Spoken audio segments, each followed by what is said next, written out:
of course, doing something like this requires that you live a life that allows it. I think that maybe mainly unconsciously, I've been planning this for a very long time. Like I've decided to not have a driver's license. I don't own a car. I don't own the apartment I live in. I don't really have too many things, and I don't have an education that like requires me to be one place. And basically, I think in the very long term, I've always been thinking about making decisions in life that allows me to do whatever I want, and like putting my money on jiu-jitsu and stuff like this. As I did that a long time ago, and I think that definitely made the difference. And and I just always make sure to not. I never spend money on something that will keep me at home, basically.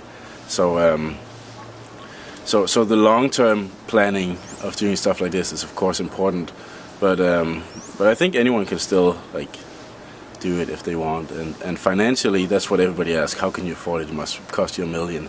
But honestly, it's not much more expensive than staying at home. I mean, I made sure I don't have any expenses at home. I don't have any rent to pay or anything at home. So, and of course I run a gym. That kind of helps a little bit. I get some money every month. It's not a lot, but just barely enough to pay food and stuff. And the idea of the whole trip is to see how far the hospitality of the jiu-jitsu community could take me.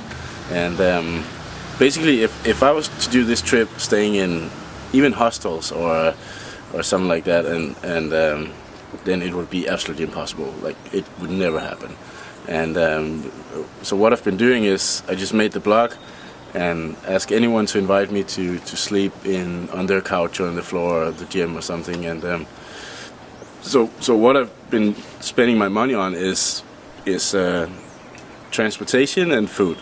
And some places I've been teaching a little bit, and they give me food and they help me out a little bit. But in general, everybody is really, really friendly. I mean, I haven't gone anywhere where they haven't done all they could to help me out, and so that helps a lot. So financially, it's honestly not been more expensive than staying at home. And with the highest taxes in the world, and this being a business trip, then a tax-free trip helps a lot too. So a total for traveling almost 5 months, I think I spent about $16,000 on everything included, which is probably less than, around the same I would spend on rent, and if I had a car at home, and insurance and taxes and food and everything at home. So honestly, it's been kind of cheap. I maybe even saved money by traveling the world.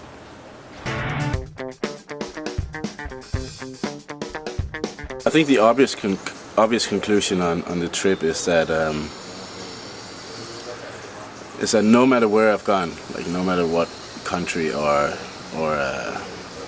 like anywhere in the world, being whatever race or religion or team or size of the gym or skill level or anywhere I've gone, it's like everybody has the same passion for jiu-jitsu. Everybody feels like as soon as we're on the mat, we clap hands and go.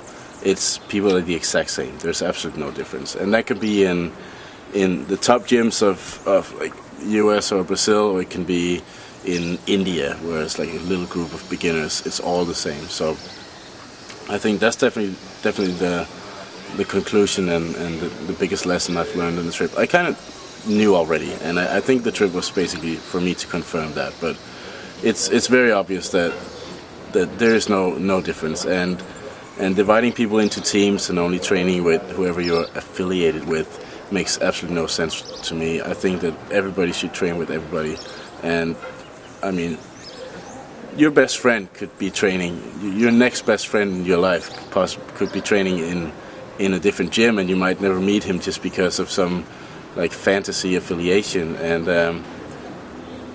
but maybe if you went there, you'd find out that he was the coolest guy in the world, and he just randomly signed up in another gym. So I think for me it's very important to just train with everyone, and stay out of politics and team stuff. So that's definitely what I learned on the trip. That no matter where you go, it's always cool people, and don't be afraid to train with everyone. I mean, that's very important for me, at least.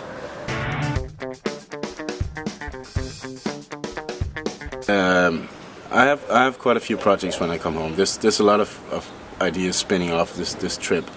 One of them is that I'm writing a book about the trip, which is quite a big project, and I've just been writing basically on the whole trip, just to not forget anything. And there's a lot of interesting stories. So that's going to be a big project when I get home.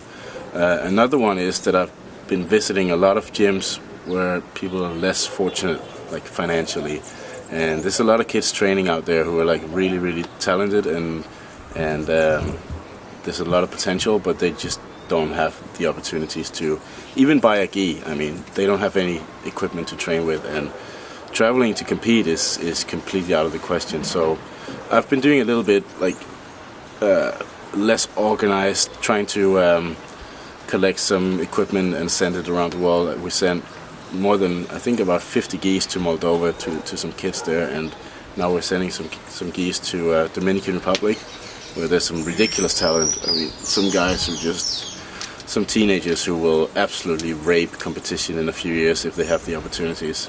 So that's another project I'm doing, is to actually try and organize that a little bit more.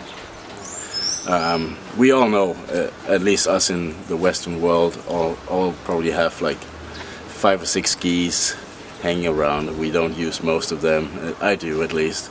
And I think if we could all just give like 1 or 2 of these that we never use, then that could potentially help someone in a different part of the world to train jiu-jitsu and maybe give them a better life and eventually kick our ass in competition one day. And so that's another project I'm working on. And the last one is a little bit too secret to tell about on air. When it's ready, you know who to come to. Yeah. Is there any place that people can actually give a gi to donate to someone else? There will or is be. that a new project that you're going to be doing yourself? There will be a place. There will be. It will be. I'm basically doing a website where I'm trying to find projects and find whoever has too much equipment, and then just try to redirect it. It's a great project. It's too easy, man, and why don't we do it? And even went to the favelas here, and like the kids have nothing. Like we went to a Muay Thai project in the favela, and I think there were like 70 kids training, and they're ridiculously talented. I've never seen that many kids with that much talent. And for about 60, 70 kids, they had less than 15 pairs of boxing gloves, and they had 2 pairs of focus mitts.